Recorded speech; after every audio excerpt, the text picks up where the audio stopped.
Passion. I hope you guys are having a good morning.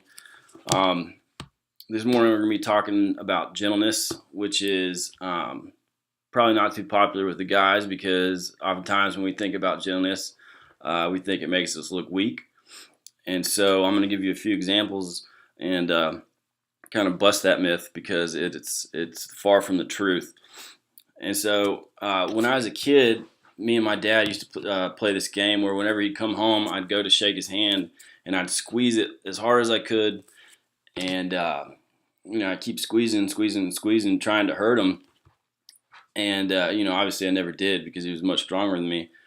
But finally, after a while of me squeezing, he'd start to squeeze back until I let out a little screech and he'd stop. So what I thought was cool about that is that oftentimes it wasn't the strong hand that needed to be, or it's not the weak hand that needs to be gentle. It's the strong hand that needs to learn to be gentle.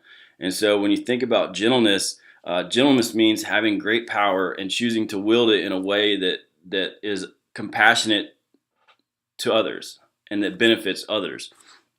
So you think about how we respond to people and how we talk to people and how the power of life and death is in the tongue. And so one of a popular verse is a gentle answer turns away wrath, or something like that. I'm sorry if I butchered that. I don't have my Bible right in front of me right now. But it's so true. If you're disrespectful to somebody, you can't expect respect in return. So if you sow disrespect, you don't reap honor. You sow disrespect, you reap disrespect. So one of the ways to combat that in your lives is to have the quality of gentleness. And so I'm not perfect at this by any means. It's something I still work on. Just the other day I was working and it was raining outside, and we were kept having to run back and forth to the truck, and I was getting soaking wet, and my socks were wet, and I was just getting really, really irritated because there's nothing worse than working in wet socks. So I walk inside, and I went up to the desk to talk to this lady, and I'm dripping wet, just water dripping off my hat, dripping off my beard, soaked. And she goes, "Is it raining outside?" Now, when someone says something like that and like your first reaction is like you like tilt your head and you squint your eyes, you're kind of like, is everything all right upstairs with you? Like, do you know what you just said? But, obviously it was not a smart question to ask somebody that's dripping wet. And so my response, instead of, "Yeah, it's raining," or, "Yes, ma'am, it's raining. Yeah, it's really coming down out there." I have a smart mouth, and so I said, "No, ma'am, I just decided to hose off before I came into work today." And so everyone, and it seemed harmless, and it got a laugh out of people, but the people weren't laughing with her; they were laughing at her. And so as I went off to work, the Holy Spirit convicted me about how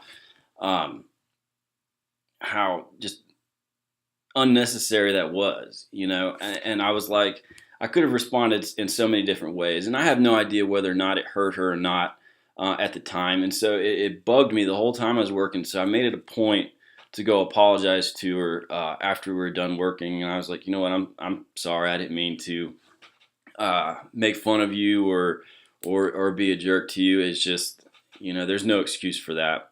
And she just kind of shrugged it off. I mean, she probably didn't want to hear me. I guess I ruined my chance at being gentle with her that day. But it's not as difficult as a thing as you might think. It's just a gentle person will speak the truth in a way that others can receive. And so you look at Jesus and the way he treated people with gentleness all throughout his ministry and in his life. The woman that was caught in adultery,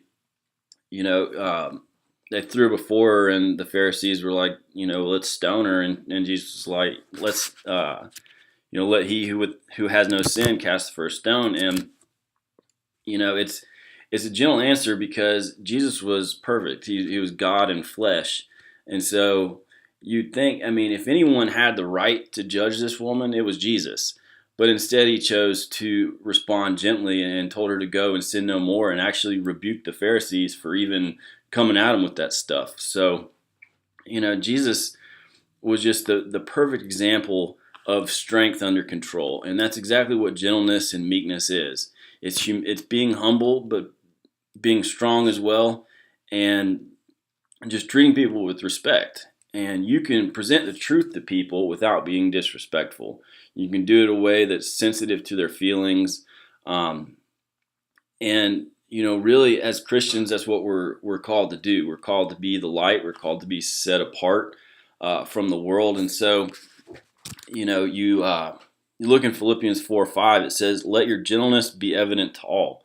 So this is one of the ways that you can set yourself apart from people. Is just to be to have a gentle spirit, to be kind to people, to if somebody says something dumb to you, like, "Is it raining?" Don't respond like a jerk. Respond in a way that's respectful to that person, and in return you'll receive respect as well. And so I just wanted to share that with you guys this morning. Gentleness is not weakness. I can't say that enough. It's not weakness. And so today, as you go out into school or to work or wherever, just try to put that into practice. Try to go out of your way to be nice to people, and to set yourself apart, and to return what might seem as a harsh words against you. Return it with gentleness. Return it with a gentle word, a gentle answer, a gentle spirit. And so I love you guys. I hope you guys have a great day, and I will see you all next Wednesday.